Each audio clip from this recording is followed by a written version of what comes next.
Olá, olá! O programa Gente que Fala está começando a partir de agora, aqui pela 365, a sua rádio de todos os dias, pela Altivia TV da internet, nossas redes sociais também no ar a partir de agora, para você acompanhar a nossa jornada de hoje.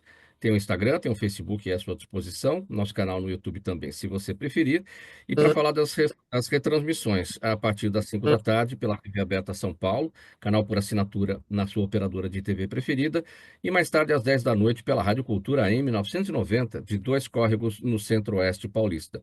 Fica aqui o nosso convite, então, a partir de agora, pela próxima hora, a gente quer você com a gente aqui, curtindo, comentando, compartilhando a transmissão do programa Gente que Fala nas suas redes, nas suas mídias, nas suas plataformas, e interaja também fazendo perguntas às nossas convidadas de hoje. O WhatsApp já está aberto, 973350038, para você participar, 973350038. Eu sou Mauro Friesman e hoje é quarta-feira. Nosso espaço aqui você conhece, é tradição, os assuntos neste dia sempre relacionados com a saúde, com o bem-estar e com o comportamento. Então a gente tem 4 especialistas aqui hoje que vão tratar dos temas propostos no nosso roteiro, na nossa pauta de hoje. Carla Elage, fonoaudióloga, gestora de negócios, especialista em comunicação e inteligência emocional, empresária e autora do livro Agora Você Pode. Tudo bem, Carla? Bem-vinda aqui com a gente. Oi, Mauro, bom dia, muito obrigada pelo convite, pela oportunidade de estar aqui. Também na bancada do Gente que Fala da Saúde de hoje, Giovanni Lolato, gerente de operações da Organização Nacional de Acreditação. Tudo bem, Giovanni?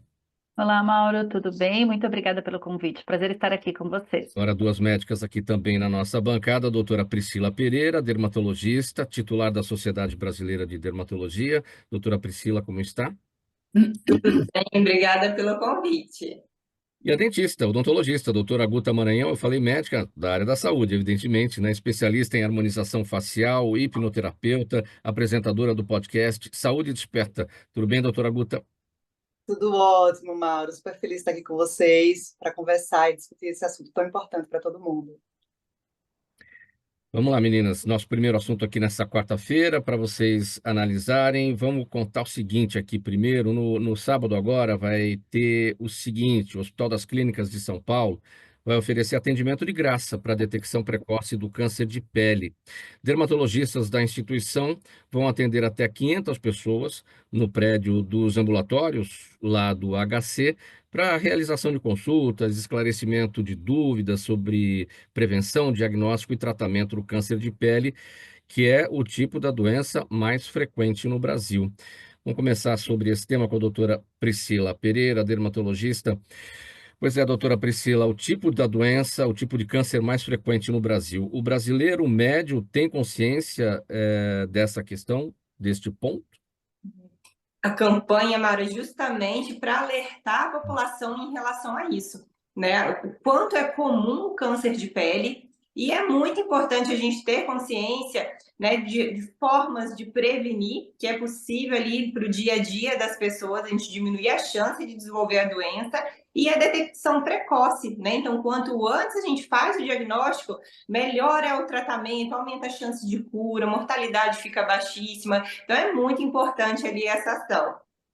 E esse tipo ali de campanha que eles estão fazendo na USP é muito importante, porque vai democratizar mais o acesso, né? Então a gente consegue atingir mais pessoas que muitas vezes no dia a dia não tem essa possibilidade de passar no dermatologista. Então ali a USP está realizando e em várias cidades de São Paulo, em vários focos ali também que os dermatologistas eles fazem a campanha para ali acessar a maior parte da população que, né, tem alguma lesão, que tem dúvida, para poder fazer esse diagnóstico e indicar ali o tratamento. O alerta passa por esse ponto, né? As pessoas aprendendo a olhar, né, para a sua própria pele, identificar sinais que possam ser suspeitos, né? Então, a partir desse trabalho de conscientização, vamos tratar como mutirão, né? Ou seja, você poder fazer um trabalho com bastante gente é muito importante nesse sentido, não? E fica o alerta, né? Então, para as pessoas que às vezes têm alguma lesão na pele, que às vezes uma feridinha que não cicatriza, ou que fica soltando uma casquinha sempre, uma pinta que está crescendo, que mudou o tom, que não tinha ali a lesão antes. Então, todos esses são sinais de alerta para a população, né, buscar o tratamento. Geralmente essa campanha é direcionada para essa detecção, então são mais queixas relacionadas às lesões que surgiram na pele para avaliar, descartar essa hipótese de ser um câncer de pele.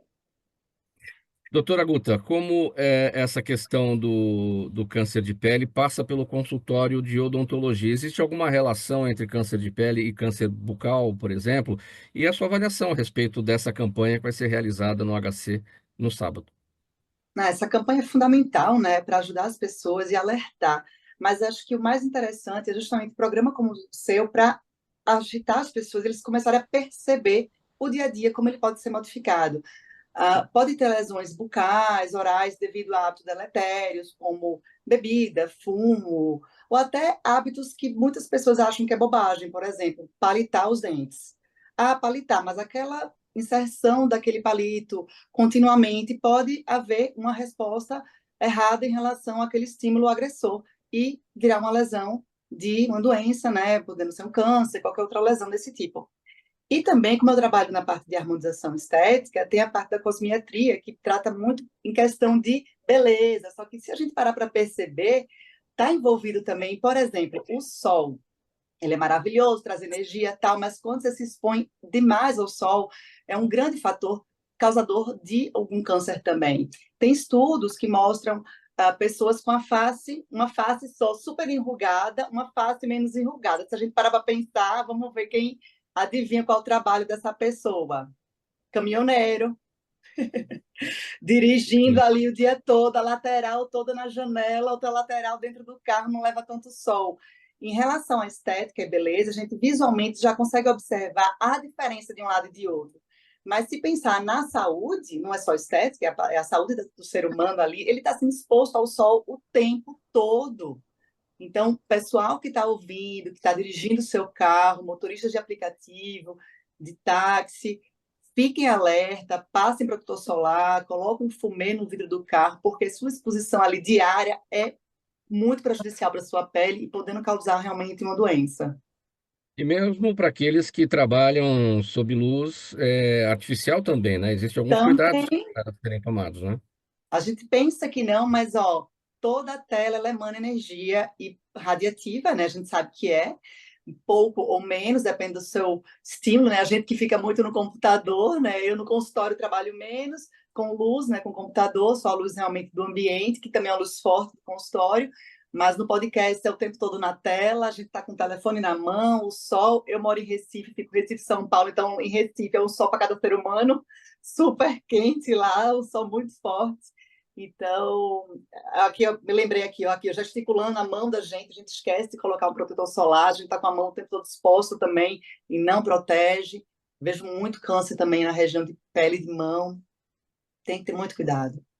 Giovanni Lolato, seu entendimento, sua avaliação, o Hospital das Clínicas, portanto, agora no próximo sábado, com esse atendimento de graça, né? Importante para detectar câncer de pele para a população.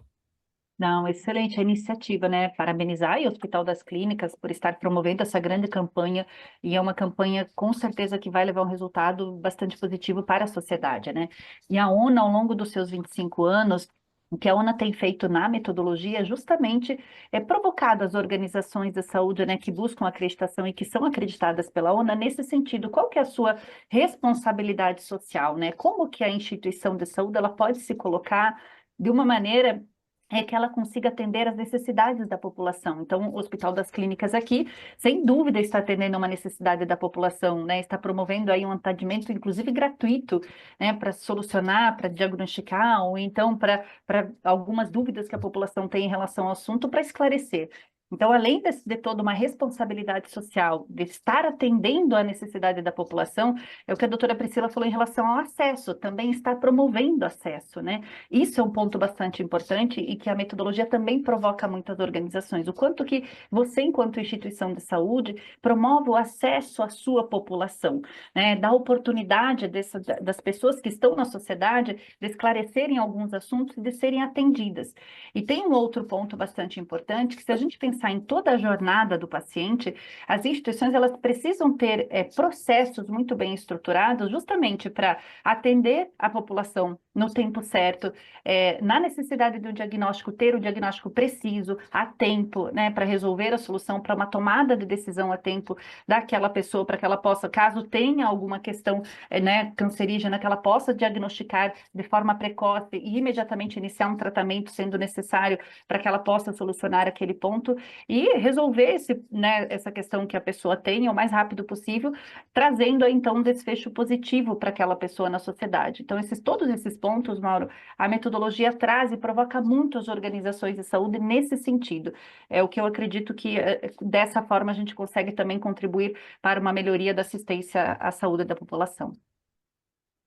Carla, a sua análise também. Então, o Hospital das Clínicas aqui de São Paulo vai fazer esse atendimento no sábado, né? Sempre lembrando aqui a nossa audiência, nesse trabalho aí para a detecção de câncer de pele.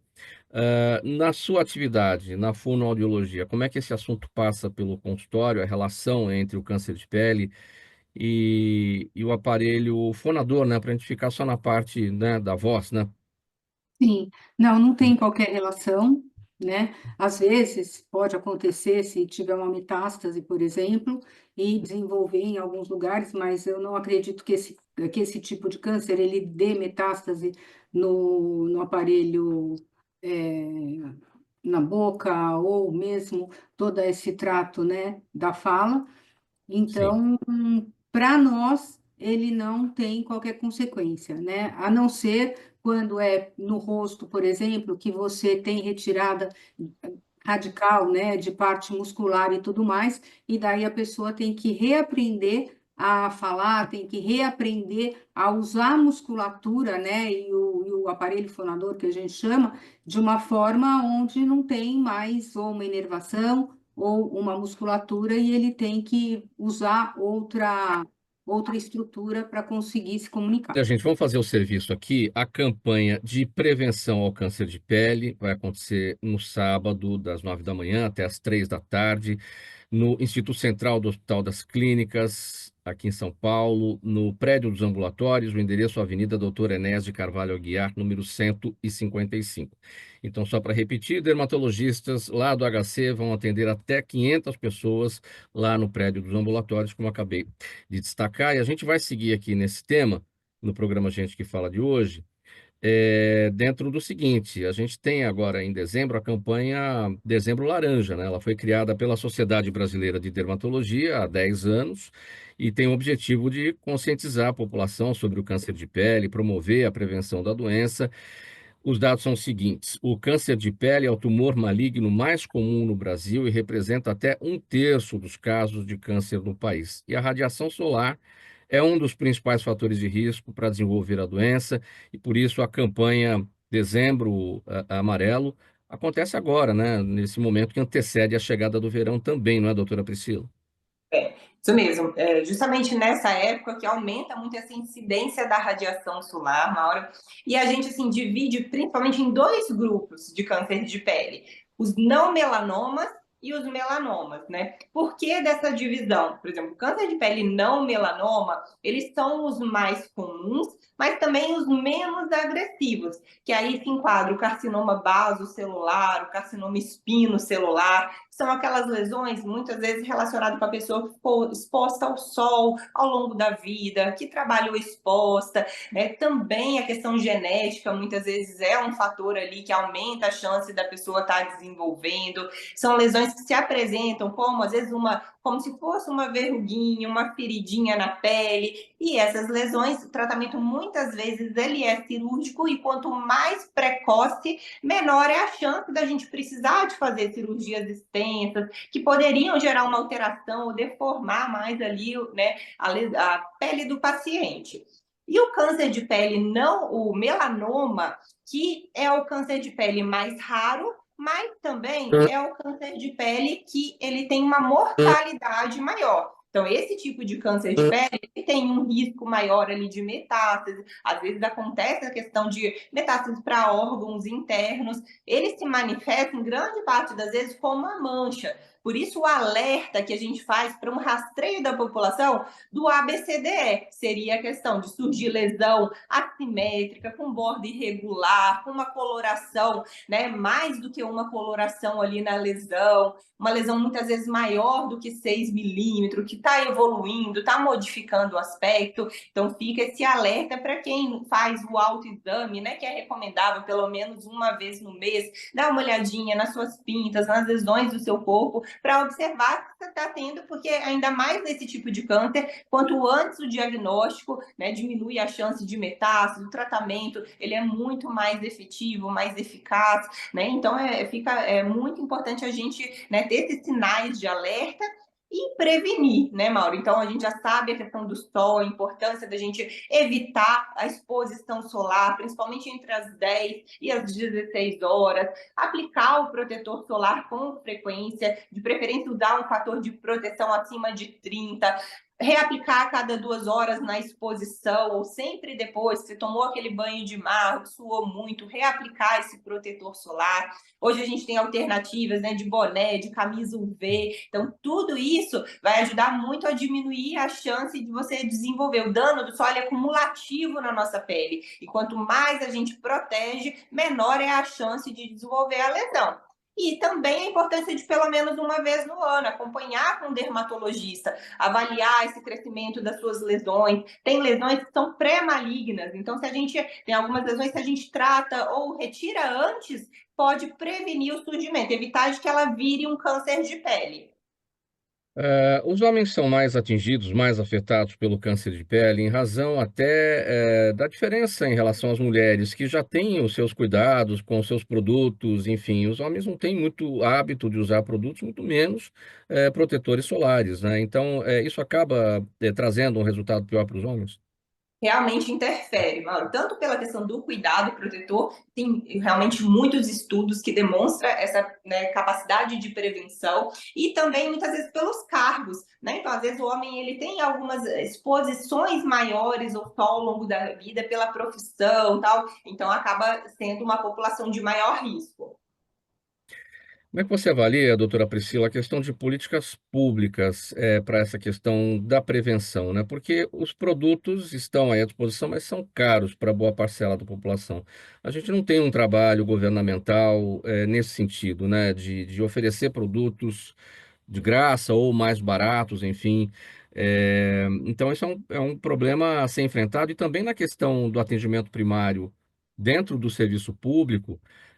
Você passa nesse atendimento primário até chegar num atendimento com um especialista para saber exatamente o que está acontecendo. Câncer de pele é muito feroz, de repente ele vai com uma velocidade que não dá tempo, né? Infelizmente, essa realmente é uma dificuldade, né? Por isso, assim, eu valorizo muito essa questão da campanha para a gente tentar ali, né, acessar uma população que às vezes não tem essa possibilidade. O protetor solar hoje em dia cada vez está surgindo mais alternativas, né? Então, mais realmente cada vez mais, principalmente em relação às vezes a cargos mais expostos, né? Tem sido ali um cuidado às vezes de muitas empresas de estar fornecendo, mas esse acesso ali ao protetor solar realmente é algo muito importante e, né, faz muita diferença ali da gente tentar cada vez mais facilitar esse acesso da população ao uso do protetor solar. Tem regiões onde a preocupação é maior, regiões do Brasil. Claro, o Brasil é um país de sol o ano inteiro, né? Mas tem regiões que tem sol até de noite, né?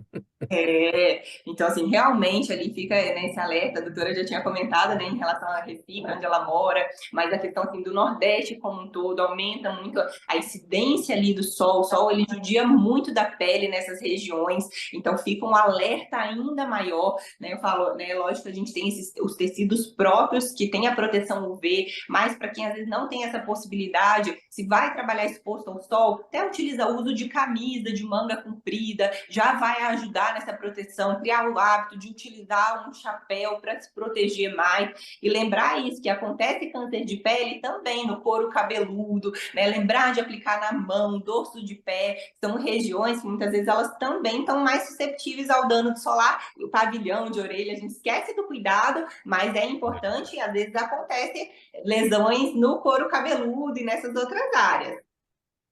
Bom, a doutora Guta trabalha entre Recife e São Paulo. Hoje ela está em São Paulo, né? Mas quantos graus tem lá agora? Tem muito sol em Recife, Ah, hein, é doutora verão Guta? ano todo. É Tem 20 verão ano graus, todo. famoso dia hoje, né?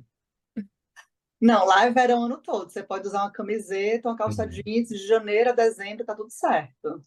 Pode ir pra É, praia todo dia, tá tudo certo lá. e protetor solar, evidentemente.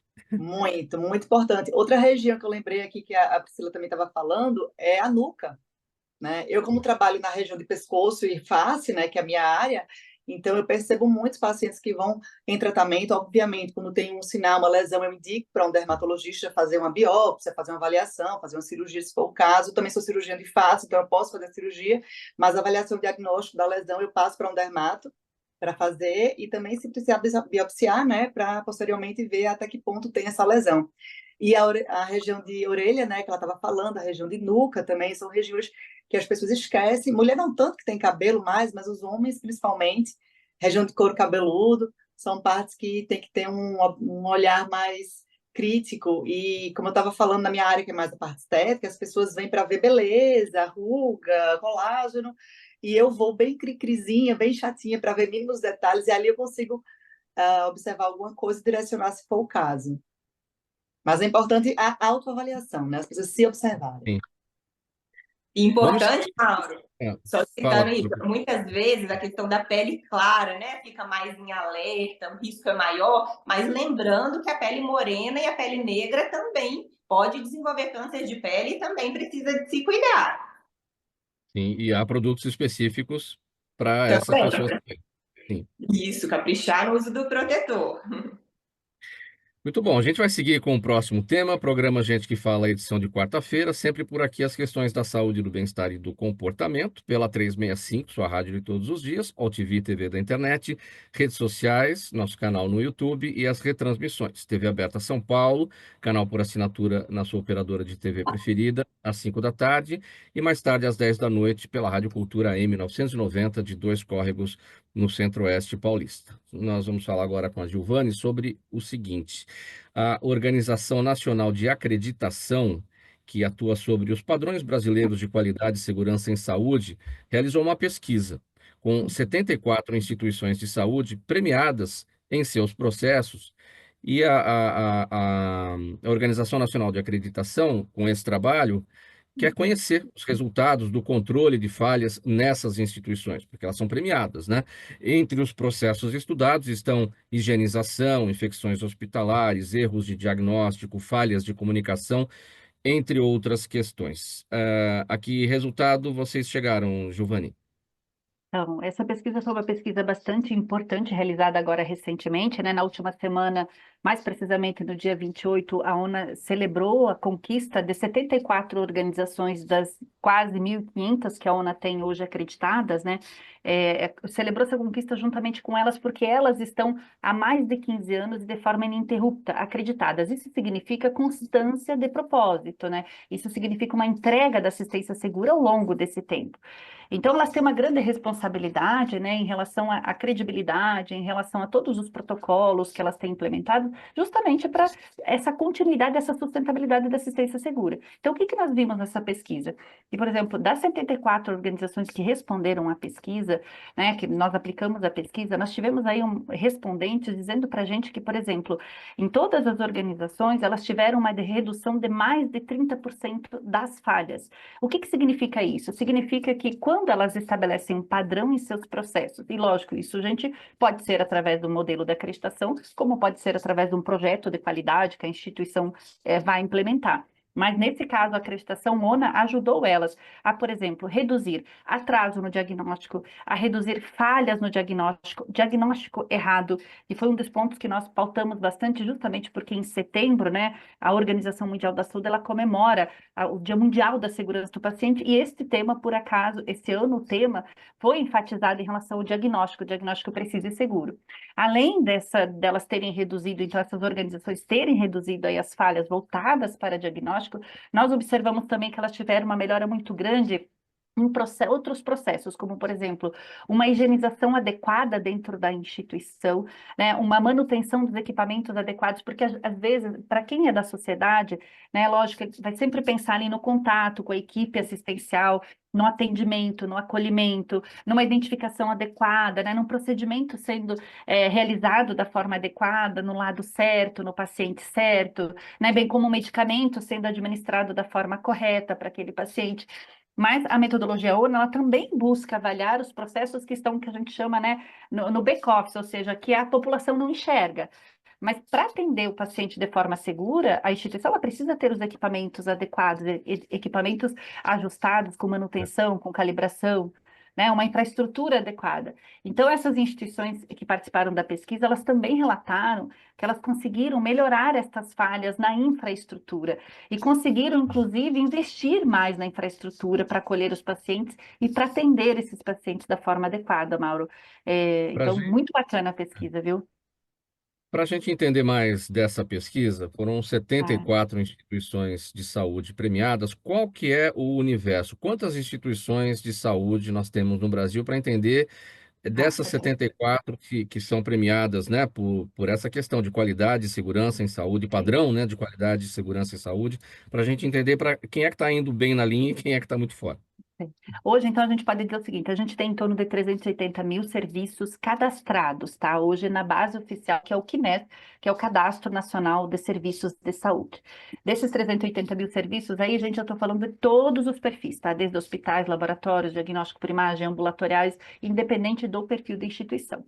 Desses, a gente tem hoje no Brasil, considerando diferentes metodologias de acreditação, aproximadamente 2.000 organizações que são acreditadas, que têm um selo, né, que atestam que aquela instituição teve um reconhecimento externo.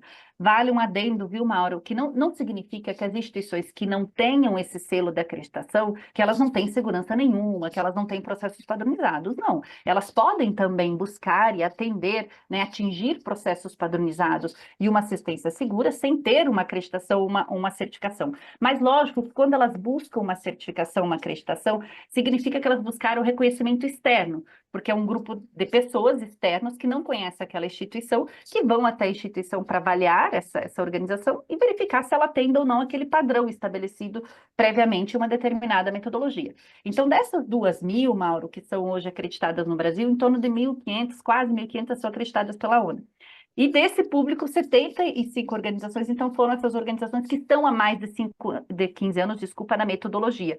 E dessas, estas que participaram, então, da pesquisa, para vocês entenderem, então, esse universo de organizações que a gente tem aí no Brasil.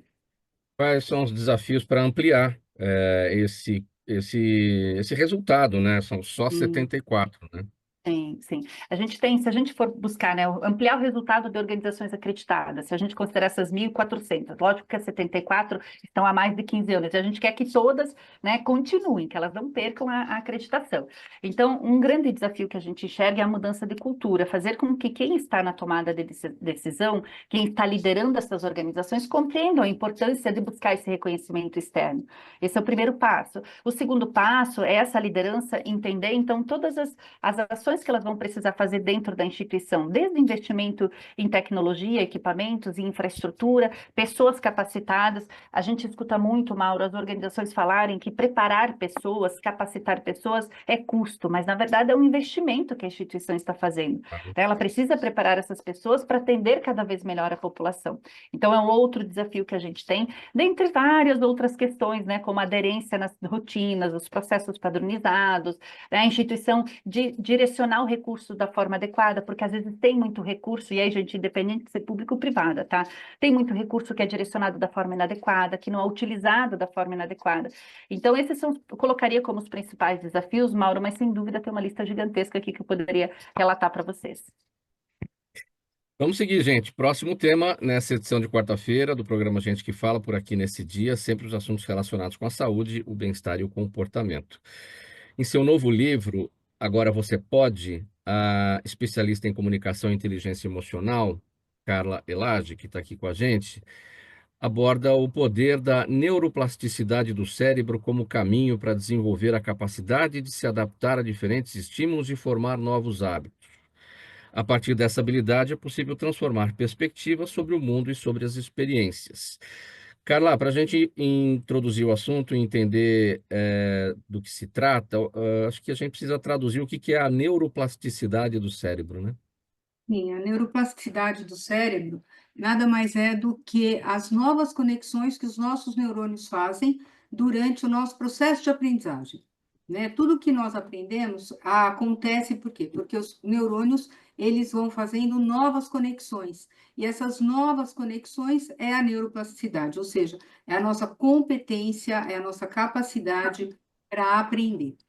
E essa competência, ela muitas vezes a gente acha que só é para aprender uma língua nova, fazer um exercício físico, aprender um novo esporte. Mas não é isso, né? A neuroplasticidade, ela ajuda muito quando nós pensamos em crenças limitantes, em hábitos não saudáveis, em pensamentos tóxicos. Nós podemos e conseguimos, né, através de exercícios e de modificação dessas conexões, a gente consegue desenvolver novos padrões.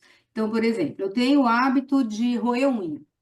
Como que eu vou fazer para parar de roer unha? Na minha época, né, de criança, botava aquela pimenta, usava colocar um negócio super amargo na unha, né, para a gente não roer a unha, né? Eu roía a unha de pequenininha. Então, eu lembro do gosto do negócio amargo que minha mãe comprava, que era horroroso. E aí, assim, como que eu desenvolvi o hábito? Claro que eu posso ter algo que me impulsiona a não usar mais comer a unha, que é esse produtinho amargo.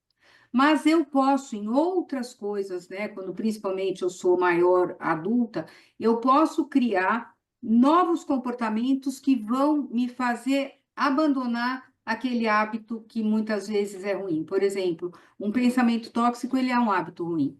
Aquele pensamento, o ser humano, ele tem entre 50 e 70 mil pensamentos por dia, ou seja, quase um pensamento por segundo. E o que que a gente faz? A gente, muitas vezes, a maior parte desses pensamentos, eles não são nem conscientes, eles passam porque o nosso ângulo de visão, ele é 180 graus, né? E tudo aquilo que passa, que está nesse ambiente, eu estou enxergando e me gera pensamentos. Só que eu estabeleço focos. Por exemplo, eu quero trocar de carro, quero comprar um carro da marca Y branco. Parece que todos os carros da marca Y branco vão passar na minha frente. Por quê? Eu tenho o foco dessa compra que eu quero fazer e isso me faz chama a minha atenção. Então, os pensamentos que nós temos normalmente, desses 50, 70 mil pensamentos por dia, os que nós tomamos consciência são aqueles que estão dentro daquilo que nós estamos focados. Mas, por exemplo, eu aqui do meu lado tenho essa garrafa vermelha. Na hora que eu olho para ela, vem um pensamento: vou beber água, ou tal pessoa me deu. Então, conforme a gente gira e o nosso foco ele muda de ponto, quando nós conseguimos, então, ter consciência desse pensamento, tá? E muitas vezes pensamentos tóxicos, aqueles que ficam, né, que eu falo, fica batendo assim, sabe? Quando você acorda, que você fala assim, hoje eu acordei com bode, ou então alguém pisou no seu pé, e você ficou de bode daquela pessoa, e aquela pessoa, aquele pensamento, vai ficar na tua cabeça o dia inteiro. Como que eu posso fazer ao meu cérebro, o meu foco mudar desse pensamento? Esse pensamento tóxico muitas vezes são os responsáveis os problemas emocionais, são responsáveis pelos nossos problemas muitas vezes físicos, e quanto menos a gente tem o hábito de controlar esses pensamentos, mais a gente adoece. Então, a mesma coisa, crenças limitantes, é o mesmo mecanismo. Então, daí o nome do livro. Agora você pode ter foco. Agora você pode ser o que você quiser, porque através de exercícios de neuroplasticidade, neurolinguística e inteligência emocional, é um livro absolutamente mão na massa. O tempo inteiro eu uso muito, né, a escrita terapêutica, que é uma forma da gente ter consciência daquilo que está no nosso subconsciente, que muitas vezes a gente não entende. Por exemplo, eu estou hoje incomodada ou irritada, ou alguma coisa muito boa aconteceu para mim, eu vou agradecer. E eu escrevo, sem pensar no que está escrevendo, se tem ponto, vírgula, letra maiúscula, minúscula, nada. Simplesmente escreve. com isso, a gente libera vários conteúdos que estão no nosso subconsciente, muitos deles emocionais, muitos deles fatos que estavam lá atrás e que a gente não toma consciência, mas que acaba impactando muito no nosso dia a dia. Então, esse livro, nesse livro eu trago vários tipos de exercícios que vão fazer com que a gente consiga modificar a forma como a gente muitas vezes encara a vida, né? Eu tive síndrome de pânico com 36 anos de idade. Na época, era tratado basicamente com medicação, terapia, psiquiatra, psicólogo e tudo mais. E o que eu percebi, né? Como eu tinha formação em fonoaudiologia e neurolinguística, eu percebi que eu podia acelerar esse processo e foi assim que eu fui, tanto que eu conto várias coisas, né, da minha história, né, da síndrome de pânico, como que eu consegui sair dessas questões, né, que exercícios que eu usei, Fazer que um, atividades que eu fiz. fazer um entendimento prático aqui. Por exemplo,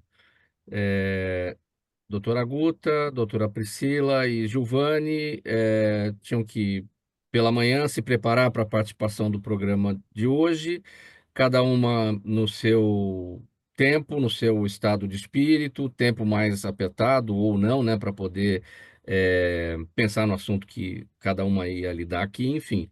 Qual o exercício que elas deveriam ter feito para essa preparação? O exercício que elas deveriam ter feito é escrever ponto a ponto o que ia ser falado, né? É o planejamento. Quando a gente fala de planejamento, as pessoas acham que assim, ah, eu vou planejar uma empresa, vou planejar o meu ano. Não, a gente tem que planejar o nosso dia, né?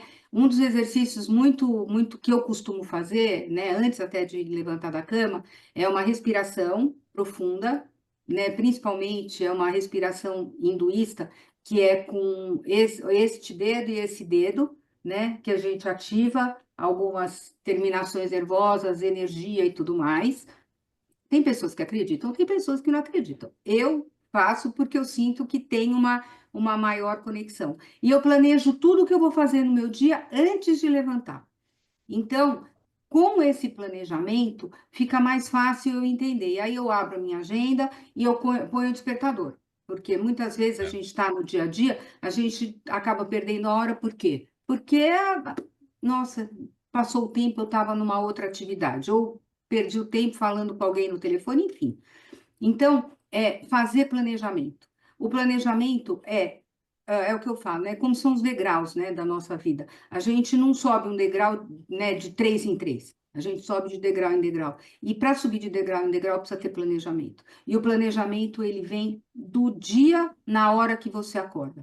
E aí eu vou acordar a tal horário, de tal hora a tal hora eu vou fazer tal coisa. Por exemplo, hoje eu acordei, fui fazer minha aula de bike, saí da aula de bike, fui levar o meu cachorro na creche, saí da creche, né? Então, assim, eu já faço um planejamento do meu dia inteiro e escreve também, né? Ter sempre ou numa agenda de celular ou numa agenda escrita, porque quando a gente visualiza, retém a informação. Se eu não visualizo, eu não retenho a informação.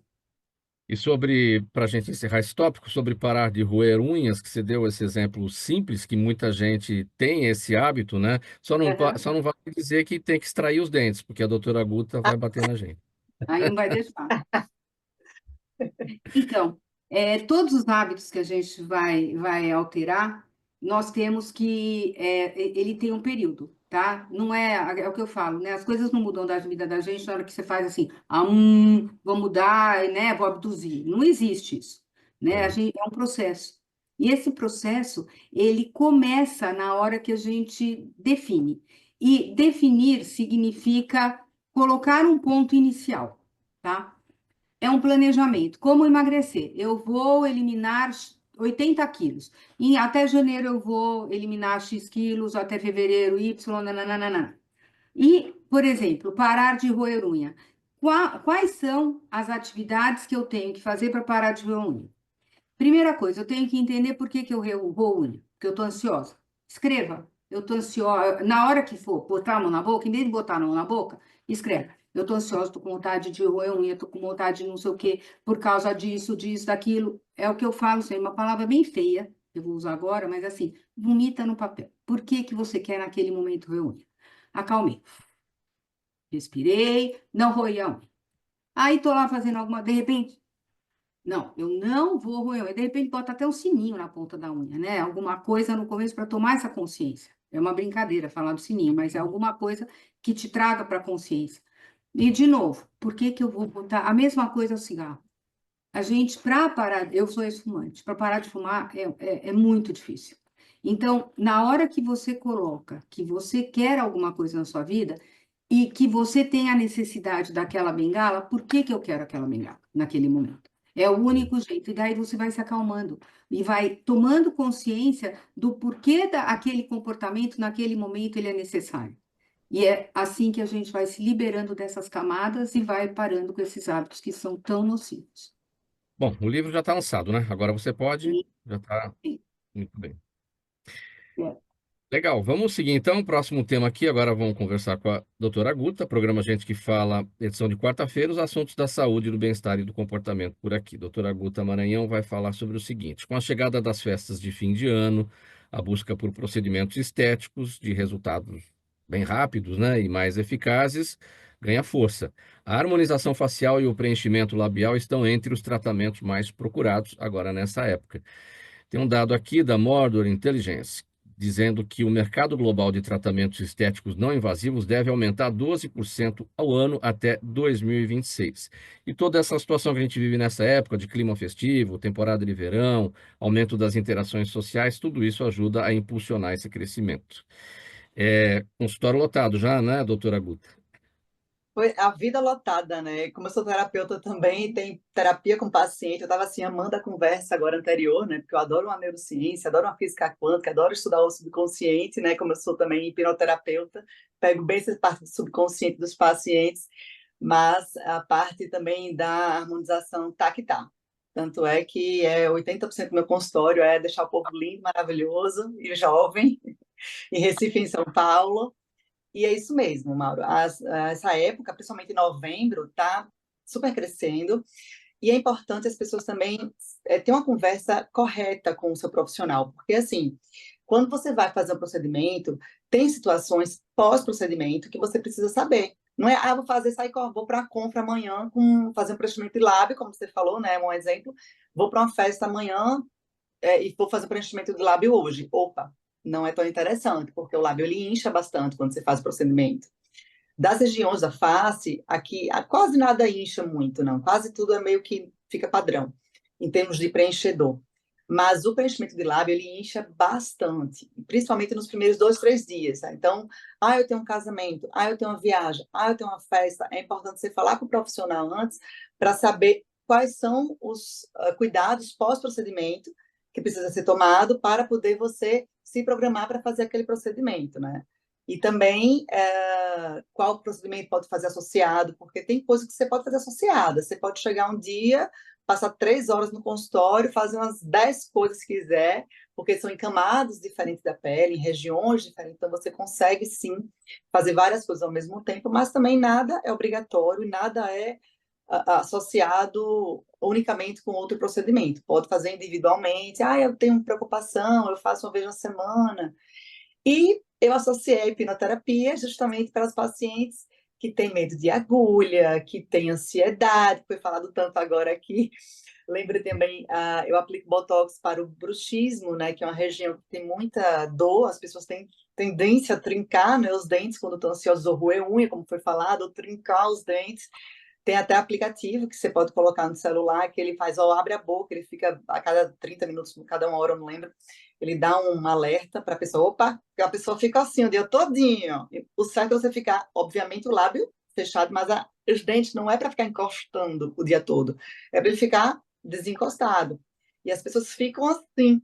Aí, no final do dia, tá com tensão na região de mandíbula, com enxaqueca, com dor na fronte, com dor nas têmporas. Pode ser aplicado Botox nessa região de musculatura de músculo masseter, que é esse músculo da tensão do dente. Pode ser aplicado Botox nessa região de têmpora, para melhorar também enxaqueca, nessa região de fronte. Pessoas que ficam muito no computador, nesse trabalho tenso, final de ano, cumprir meta, também pode ser aplicado o procedimento. nesses lugares para poder aliviar a parte funcional. E o mais importante também é a pessoa mexer a cabeça, né? Fazer uma terapia, ver qual é a causa daquele problema, de repente bota uma plaquinha de bruxismo para você dormir, porque às vezes não é só durante o dia, é dormindo, né? A pessoa dorme teoricamente bem, mas acorda morrendo de dor, parece que levou uma surra à noite. E foi porque ficou assim, trincando no subconsciente. Lembrando que o subconsciente é 95% do nosso cérebro.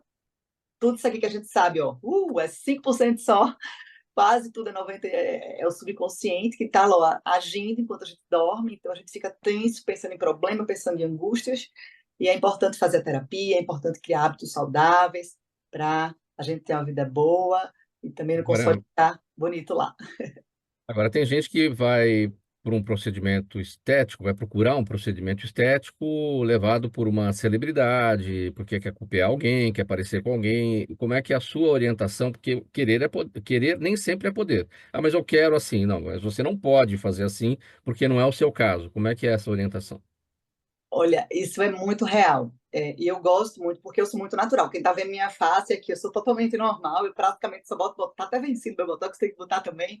Eu só boto um colágeno, eu faço um preenchimento de olheira, que eu tenho olheira, mas um peeling leve. Mas eu não faço muita coisa em mim, porque não acho legal você fazer uma transformação. O pessoal, eu transformo fácil. Eu não curto transformar, eu quero melhorar. Eu quero pegar você e fazer você ficar mais bonito ou mais jovem. Ponto. É isso.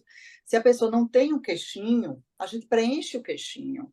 Se a pessoa tem um déficit de mandíbula, tem aquela mandíbula mais para dentro, a gente coloca um pouquinho. E não fazer aquela cara de cavalo, né? Aquela coisa grande aqui, malá marcado, aquela coisa muito definida demais. Eu acho que fica todo mundo igual, aquela cara de boneco. Eu não curto, eu não gosto. Eu uso meu próprio rosto para dizer, gente, eu sou normal, eu sou muito tranquila, então para mim, eu acho que a gente tem que fazer toques, tem que ser sutil, tem que ser delicada, não é modinha, tem que ver o que você precisa, porque é um tratamento personalizado.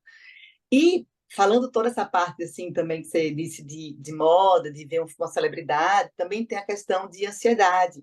As pessoas vão fazer procedimento porque estão infelizes, porque estão querendo melhorar a vida. E eu confesso que há um tempo atrás eu dizia, não pode. Mas, depois da minha experiência profissional, eu percebi que, às vezes, obviamente não é sempre, mas às vezes, um procedimento estético de fato melhora aquela pessoa emocionalmente. Então, eu tenho muito paciente que tem depressão, que obviamente está medicado com terapia, que é o mais importante, mas que se fizer um botox, se fizer um preenchimento em algum canto específico, vai se olhar no espelho, vai se sentir mais bonito, vai ficar mais autoconfiante e vai começar a criar mais hábitos saudáveis de autocuidado, autoamor, porque vai se sentir melhor consigo mesmo, né? É de dentro para fora e de fora para dentro. Acho que tem que ser um equilíbrio. Olha, gente, perguntas da nossa audiência, uma para cada uma de vocês, e eu vou pedir brevidade nas respostas para a gente conseguir chegar no final aqui bem rapidinho, tá bom? A Guta está falando, eu vou com você então, doutora Guta. É o Jaime que está com a gente. Valeu, Jaime, sempre participando. E ele quer saber se a hipnose pode ajudar a aumentar a motivação e corrigir disfunções. Prazer, Jaime, falar com você. Sim, com certeza. A hipnose ela pode fazer um reset no seu subconsciente para você ter uma motivação a mais. A gente consegue colocar palavras de motivação, a gente consegue colocar o que a gente chama de âncoras motivacionais e coisas positivas para você. E você vai conseguir realmente, sim, ter um desenvolvimento melhor na sua vida e fazer uma coisa que você precisa fazer no seu consciente também, porque é colocado em algo lá. Agora, obviamente, tudo é tranquilo, ninguém tá na hipnose, ninguém está apagado dormindo. Você está no nível de consciência que você consegue hipnotizar e falar comigo ao mesmo tempo, porque é uma troca, né? E isso a gente consegue. Ah, muito legal. Para a Giovânia, a pergunta aqui é da Gabriela. Como a acreditação é observada pelos pacientes, né? Como a acreditação nesse processo, né, junto às empresas de saúde, é observada pelos pacientes. A gente fala muito da percepção, né, dos pacientes em relação à acreditação. Então, quando um paciente vai numa instituição que ele tem um atendimento com segurança, que ele é bem acolhido, que a cirurgia dele aconteceu no lado certo, da maneira correta, que ele tem um diagnóstico preciso no tempo certo, que ele conseguiu resolver aquele problema que ele tinha e que aquela expectativa dele foi atendida, a gente diz então que ele teve uma percepção de segurança. Lógico que se a gente falar da palavra acreditação para ele, talvez ele não vai conseguir fazer esta associação da palavra com o que aconteceu, mas a gente fala muito de fazer com que ele tenha uma percepção de segurança dentro da instituição, Mauro. Doutora Priscila, a pergunta aqui da Lúcia é muito pertinente, muito importante. Ela se refere aqui às pessoas morenas, pretas, e que, por conta do tom da pele, acreditam que não vão sofrer de câncer de pele. Qual que é a incidência do câncer de pele em pessoas pretas? É a pergunta dela. Então, a incidência é menor, mas assim, a proteção natural da melanina da pele, ela não é suficiente para garantir ali 100% de proteção. Então, é muito importante, principalmente às vezes que tem uma história, uma tendência familiar, ficar mais em alerta, mas de rotina vale esses cuidados de usar o protetor solar, de reaplicar, né, fator pelo menos 30, todos esses cuidados são importantes da mesma forma, mesmo que seja uma incidência menor. Além da questão de maior chance de desenvolvimento, de manchas. Então, isso também está relacionado com a exposição solar e a pele mais escura tem uma tendência maior de manchar também. Um protetor solar de fator elevado também para peles pretas? O ideal é o fator 30 pelo menos, que aí a gente já considera, né, um fator de proteção adequado. Às vezes não tem necessidade de pegar fator 90, né? Então, mais um fator 30 no mínimo é recomendável. O mercado atende a pele preta, existem muitas reclamações nesse sentido, né, de produtos que não são adequados para a pele preta, porque o mercado, a indústria não atende. Então, cada vez mais as indústrias elas têm desenvolvido os produtos para adaptar bem ali, inclusive para o dia a dia, que é muito importante. E tem alguns que vêm com opção de base já para pele negra e adapta super bem. Então, tem algumas marcas que a gente encontra para opção de protetor com cor para pele negra. Aí a gente já tem essas opções, sim. Carla, o Nicolau quer saber de você se a gagueira pode ter componente genético, componente hereditário, enfim. Sim, pode ter componente hereditário, mas principalmente é emocional, tá? A gagueira ela se desenvolve depois dos 2, mais ou menos, anos de idade, e ele é uma das características, né, que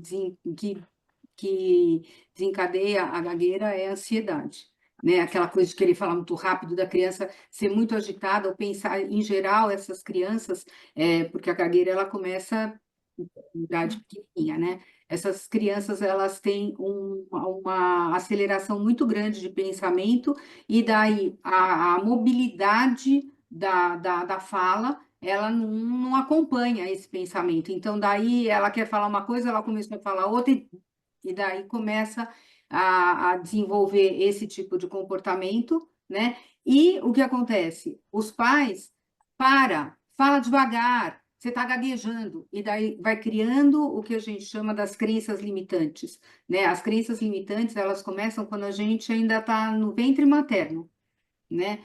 Que o ser humano, quando ele nasce, ele é um computador vazio. E aí vão falando para a gente: isso aqui é verde, isso aqui é um óculos. E a gente acredita: isso aqui é verde, isso aqui é um óculos. Só que não existe um pensamento crítico que, na hora que fala: isso aqui é um liquidificador, que você fala: não, isso não é um liquidificador. Eu não tenho nenhuma informação anterior que me fale que isso aqui não é um liquidificador. E a gagueira é a mesma coisa, começa a criar e aumentar a ansiedade, né, tanto dos pais, que daí começam a falar: para de gaguejar, você está gaguejando. A coisa mais errada que a gente comenta, né, que a gente fala em relação à gagueira é: não chame a atenção para o problema. Deixa a criança no tempo dela falar o que ela tem para falar, né? Como é que explica pessoas que têm gagueira e cantam, e quando cantam, a gagueira não acontece, não aparece? Não acontece porque o cérebro, ele é uma grande máquina e ele tem várias conexões. E muitas vezes, na hora que canta, ou eu estou fazendo algo que eu adoro, ou eu estou usando outra área cerebral e eu estou me desconectando da questão que eu estava falando para você. Você está gaguejando, fala devagar. A música não é fala, a música é música. Então, cantar eu canto, falar eu bloqueio. né? Então, basicamente é isso. Tanto Tá. que quando eu não faço terapia, né? Eu nunca fiz. Na verdade, a minha área de atuação sempre foi audiometria de tronco cerebral e otoneurologia. Mas a gente tem na faculdade, né? Essa cadeira. E aí, assim, a forma da gente efetivamente tratar é trazer outras atividades, é desconectar a fala de atividades e aí ir mostrando que a pessoa consegue falar. Vamos caminhar aqui para o final do nosso Gente que Fala de hoje e as despedidas de cada uma de vocês. Carla, você está com a palavra? 5 segundos, sua despedida e seus canais. Agradeço muito ao programa ter nos chamado. O meu Instagram é o @carlaelage_. E eu gostaria muito, né, de poder apresentar o livro para vocês. É o Agora Você Pode, esse livro Sim. lindo. Olha, estava aí na sua mão, você não mostrou antes, mas tá, olha aí. Então, Legal. mas eu deixei o finalzinho, né? Aham. Então, é um livro muito lindo e que a gente fala realmente da transformação, a questão da flor de lótus, tem todas essas histórias aqui dentro e muita mão na massa para transformar e tornar nós protagonistas das nossas próprias histórias. Giovanni, 5 segundos, despedida e canais.